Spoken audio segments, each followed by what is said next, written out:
ચોમાસાના કારણે આ મગફળીમાં ખૂબ બગાડ થયો છે. આ સરકારને હવામાન વિભાગની આગાહી પ્રમાણે તો વરસાદ આવતો નથી, પણ અચાનક વરસાદ આવી જાય છે. એના લીધે મગફળીમાં અને બાજરીમાં ઘણો બધો બગાડ થયો છે. બહુ પરેશાન ખેડૂત થયા છે. ઢોરો માટે ઘાસ પણ ખાવા માટે નથી રહ્યું, બગડી ગયું.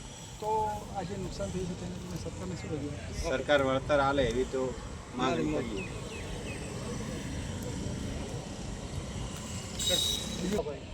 શિવાભાઈ, જે આજે વરસાદી માહોલના લીધે જે ક્યાંક ને ક્યાંક બનાસકાંઠામાં જે ખેતરોમાં પાણી ભરાવાથી નુકસાન થાય આજે સમગ્ર બનાસકાંઠામાં વરસાદનો માહોલ જમી ગયો છે અને બહુ ખેડૂતોને નુકસાન થાય છે. બાજરી અને મગફળીમાં બહુ નુકસાન થયું છે મોટા પાયે, અને હવામાન આગાહી પ્રમાણે વરસાદ નથી અને અલગ અલગ જગ્યાએ બધે બહુ વરસાદની બહુ પાણી ભરાયા છે, બહુ ખેતરો ભરાયા છે, બહુ ખેડૂતોને નુકસાન પડી રહ્યું છે.